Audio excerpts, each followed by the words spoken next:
شروع کرتی ہوں اللہ کے نام سے جو بڑا مہربان نہایت رحم کرنے والا ہے۔ ایک نو عمر لڑکا ہانپتا ہوا یمن کی مسجد میں داخل ہوا اور آتے ساتھ ہی زاروں کے تار رونے لگا۔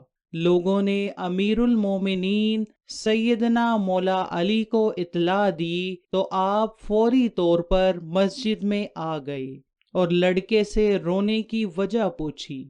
لڑکا کہنے لگا، اے امیر المومنین، میرا نام مات الدین ہے۔ میری پیدائش سے پہلے میری ماں کے شوہر چند لوگوں کے ساتھ سفر پر گئے تھے۔ وہ لوگ تو واپس آ گئے ہیں مگر میرے والد واپس نہیں آئے۔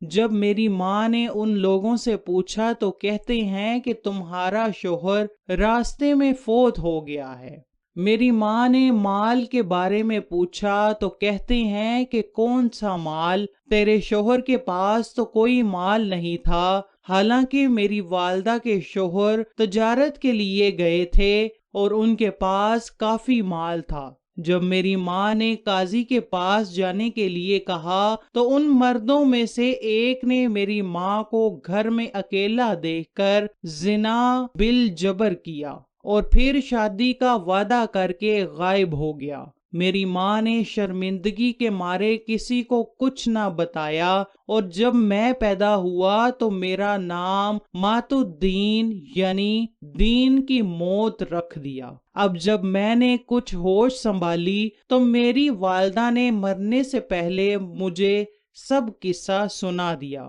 جب والدہ فوت ہو گئیں تو میں نے قاضی سے رجوع کیا، لیکن قاضی نے انہی لوگوں کے حق میں فیصلہ دے دیا ہے۔ حضرت علی تمام لوگوں کو لے کر قاضی کے پاس پہنچے اور قاضی سے پوچھا کہ تم نے اس نازک معاملے میں کیسا فیصلہ کیا ہے؟ اس نے جواب دیا کہ ہم نے اس سے گواہ طلب کیا تو اس نوجوان نے کہا کہ میرے پاس گواہ نہیں ہے۔ پھر میں نے ان سے قسمیں کھانے کا کہا تو ان سب نے قسمیں کھائی ہیں کہ واقعی ایسا ہی ہوا جیسا ہم کہہ رہے ہیں، تو میں نے ان کی بات پر یقین کر کے ان کو چھوڑ دیا ہے۔ اب سیدنا علی شیر خدا نے کہا کہ اس کا فیصلہ میں خود کروں گا۔ حضرت علی نے چند سپاہیوں کو بلایا اور ایک ایک شخص کو ایک ایک سپاہی کے حوالے کر دیا اور ان لوگوں سے کہا کہ تم کیا سمجھتے ہو کہ ہم تمہاری حرکت سے ناواقف ہیں؟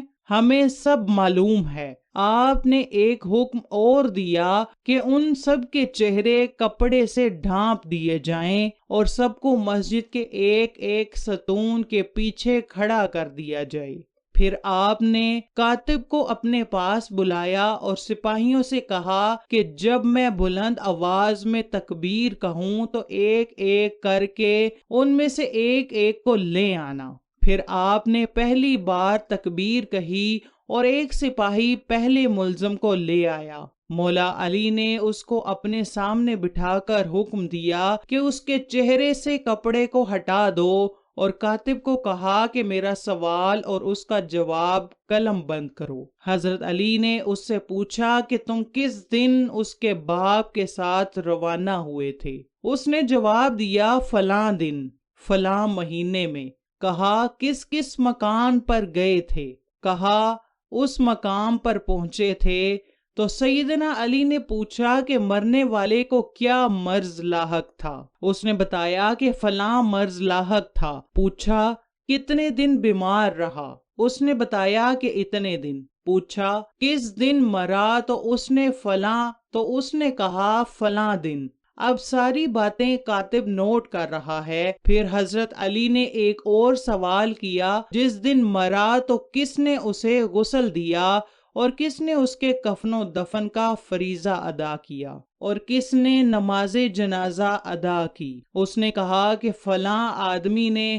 کاتب نے سب نوٹ کیا۔ اس سارے مکالمے کی آواز باقی کسی ملزم کے کانوں تک نہیں جا رہی تھی، وہ سب اس سے بے خبر تھے۔ حضرت علی نے دوبارہ بلند آواز میں تکبیر کہی اور اس کے ساتھ ہی دوسرے ملزم کو پیش کیا گیا۔ حضرت علی نے دوسرے ملزم سے سوال پوچھنا شروع کیا اور کہا کہ تمہیں کیا لگتا ہے کہ ہمیں کچھ معلوم نہیں، ہمیں سب معلوم ہو گیا ہے۔ اب اس نے سوچا کہ اس سے پہلے نے سب کچھ بتا دیا ہے، اور وہ کہنے لگا کہ میں ان کے ساتھ ضرور تھا مگر میں اس قتل میں راضی نہیں تھا۔ باقی سب راضی تھے اور ان سب نے مل کر اس نوجوان کے باپ کو قتل کیا ہے۔ اب یہ ملزم کا اعتراف بیان وہ کاتب اور مسجد میں بیٹھے سب لوگ سن رہے تھے۔ اب اگلے ملزم کو لایا گیا، اس نے بھی اقرار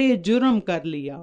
اس طرح آتے آتے سب ملزموں نے اقرار جرم کر لیا۔ ہم سب نے مل کر اس نوعمر لڑکے کے شوہر کو قتل کیا ہے اور اس کا مال آپس میں بانٹ لیا ہے۔ انہی میں سے ایک شخص نے یہ قبول کیا کہ میں اس لڑکے کا باپ ہوں، میں نے زنا کیا تھا اور پھر وہاں سے بھاگ گیا تھا۔ اس طرح حضرت مولا علی نے پیچیدہ کیس کو اس آسان سے طریقے سے نمٹایا، اور پھر حضرت علی نے اس نوجوان کے حق میں فیصلہ سنایا کہ قتل کے بدلے قتل اور زنا کرنے والے کو سنسار کر دیا گیا۔